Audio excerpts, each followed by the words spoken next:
Hi, welcome to Edward Box Guitar Tuition. Remember to share and subscribe this if you enjoy it. Today it's classic album inspection, and I'm going to be looking at Journey's Escape album, released on this day in 1981, July 17th. So it's 40 years old today. So for many people, this is the classic, the definitive AOR album of all time, and I wouldn't disagree with that. It had 4 hit singles: Don't Stop Believing reaching number 9, Who's Crying Now reaching number 4, Open Arms reaching number 2, and Still the Ride reaching number 19. And it also produced a real staple of classic rock radio in Stone in Love. I've actually got a compilation by Journey, The Essential Journey, and it features 7 tracks off this album. So virtually the whole album, there's 10 tracks in total. So it's just over 42 minutes long.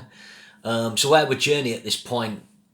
Well, they sort of formed 1975. Greg Rowley and Neil Schon have both been in Santana. I think people forget what a guitar prodigy Schon was at that time. He joined Santana, he was only 16, born 1954. So when he cuts the first Journey album, he's only just 21. And if you listen to his soloing back then, he really is good. But they weren't very successful, Journey, on those first 3 albums. There was a lot of jazzy progressive elements. And it's that classic thing, they needed something to kind of upscale things. So for their 4th album, which I think is Infinity, they brought in a singer called Steve Perry. Obviously, Steve Perry's probably, for many people, the definitive AOR vocalist. Now, there's other guys I prefer. He's a little too helium for me at times. I prefer Jimmy Jameson, guys like that. But Perry's awesome. I mean, I think what defines his sound is his sort of higher kind of frequency to his voice, his ability to hit top notes. And he's got a touch of like soul, blue-eyed soul, like Glenn Hughes, I guess, and that Sam Cooke vibe, Smokey Robinson, and so on, just adds a flavour that was missing. I mean, Greg Rowley is a good vocalist, but he hasn't got the sort of range of Perry.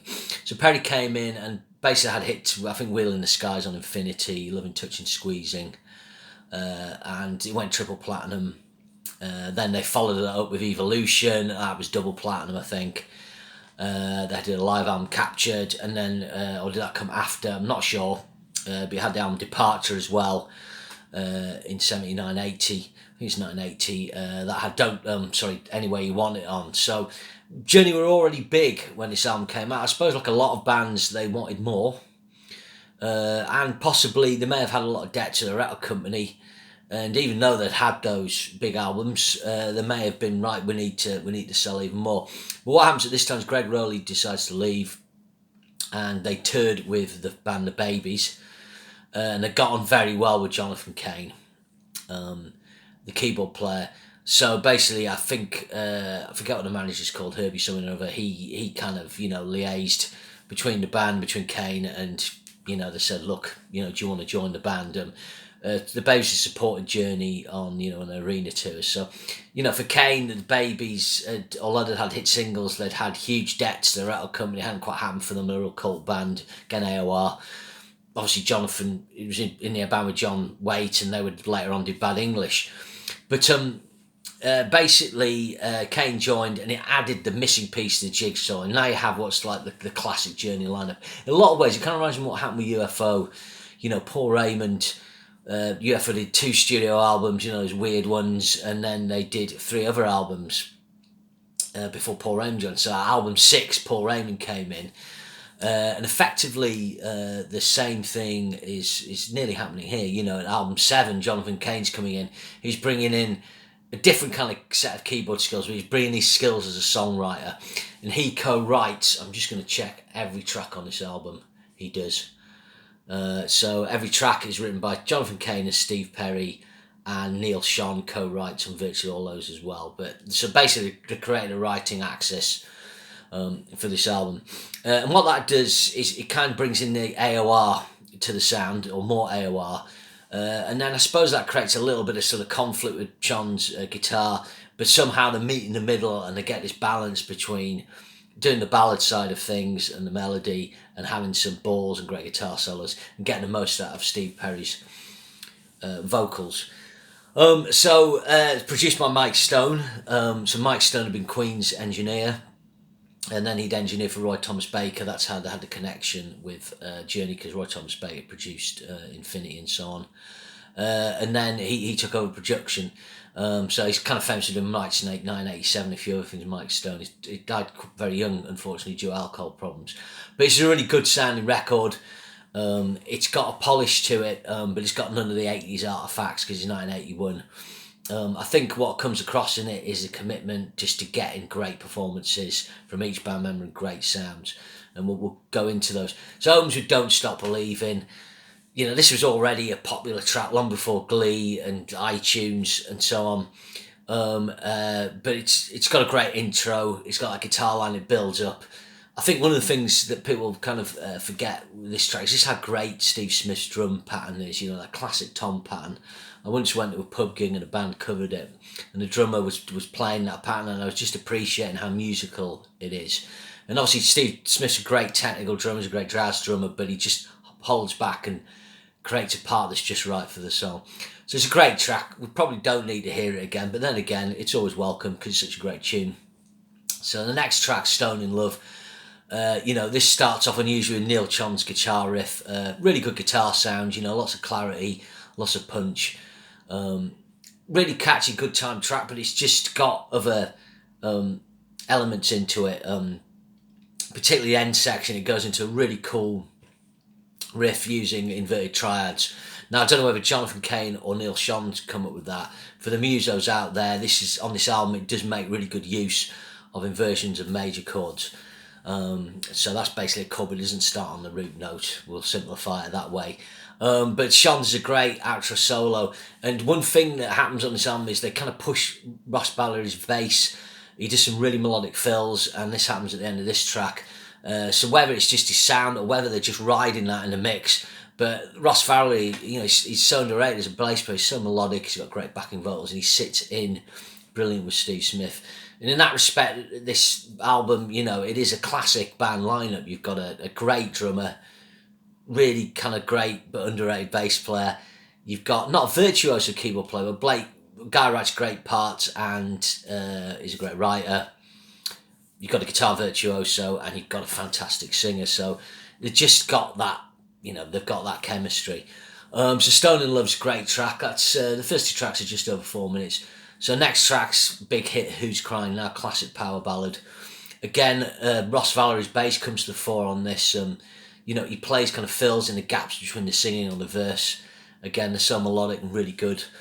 Really cool, great Neil Sean guitar solo, just shows his ability to kind of play for the track. I mean, I think Neil Sean, if there's one contribution he has to the legacy of guitar, I think it's ability to craft great solos that will work on rock radio.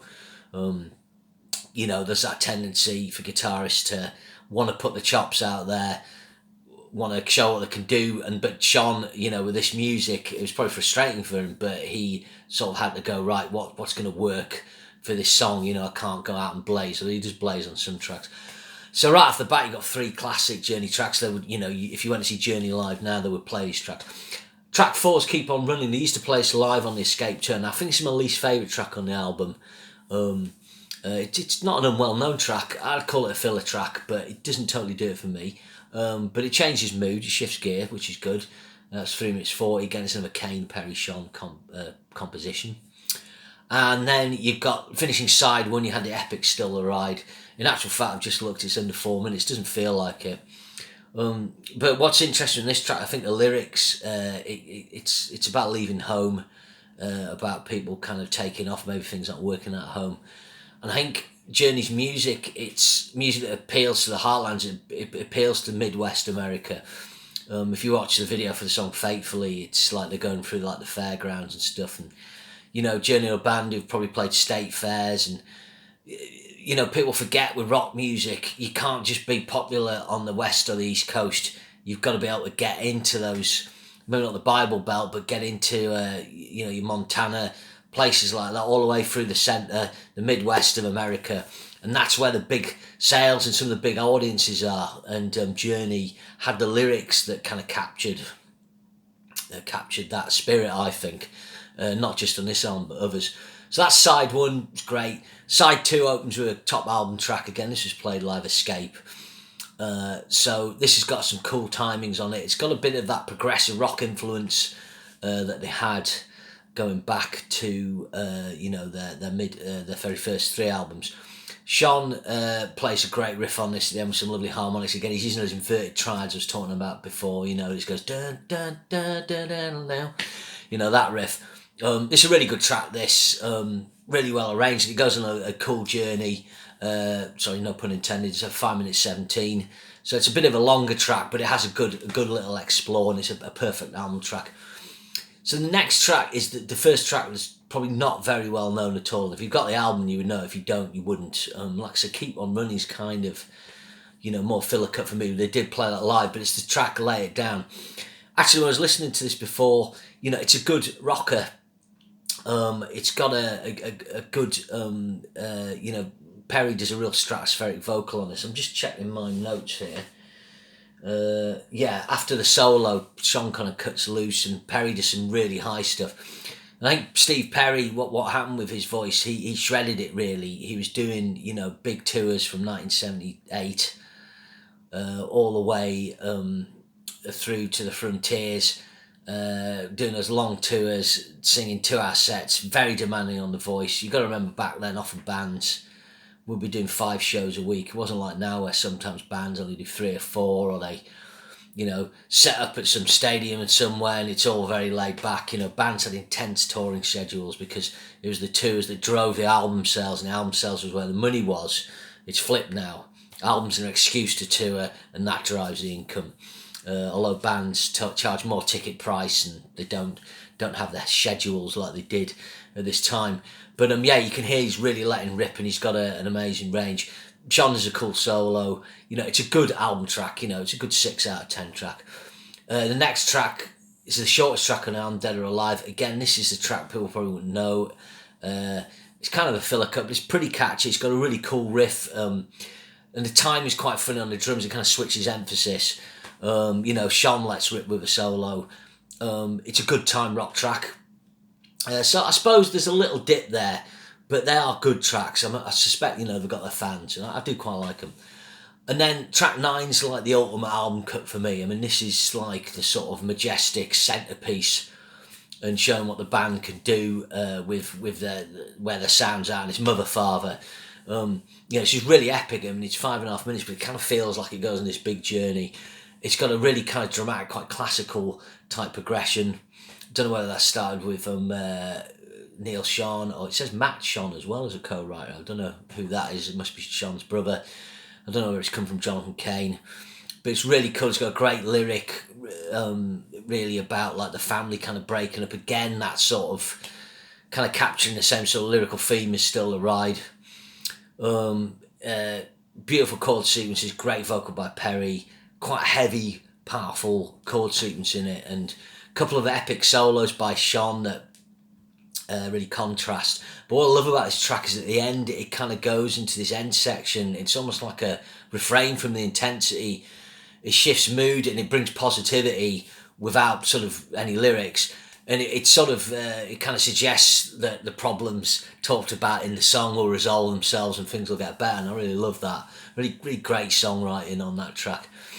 And then the final track is the ultimate power ballad. It's such a slow waltz, this. It must be the ultimate wedding song, and it's Open Arms. It's pretty cheesy, drippy ballad, but if you're going to write a ballad and you're going to write a wedding song, it's really bloody good. I think Jonathan Cain and Perry, so I think he was the principal architect of this. I think I'm just looking at my notes there. It's just very slow waltz, and the album finishes on a kind of quite a note. So it set a bar high. It sold 9 million copies in the States, 3 million the rest of the world. It's 12 million album sales. It's the best selling album other than Journey's greatest hits. But I think it's like most great albums, it never dips below a level. There's other really good great albums I like Heart to Heart from 1985, Vital Signs by Survivor that I got into recently. I think we should do classic album inspection on those. You get kind of more rockier stuff like Midnight Madness and Dawn Patrolling and Night Ranger, which is a bit more guitar driven. The album after this, Frontiers, was had the power ballads, but it was a little more progressive in places, and a lot of fans prefer that. Not listened to that for a while, so maybe dig into that in a couple of years for a 40th anniversary. But yeah, this this album remains a benchmark not only for Journey but for AOR. I would argue prior to this, AOR, as we think of it, probably wasn't a certain thing, because bands like Styx had what you call pomp rock, had progressive elements, Angel, and Journey, obviously when I started out, had progressive elements. And I think Journey are the band that kind of is the first one to kind of push for, like, this is how we're going to craft radio rock singles, and it reaches its sort of its zenith and defines its sound at this point. And that would kind of tie in as well with, albums like Toto 4 and things like that, Foreigner 4. They're all of that ilk and that mould, I think, to a certain extent. Okay, I hope you enjoyed that. Escape by Journey, 40 years old today. Cheers, thanks.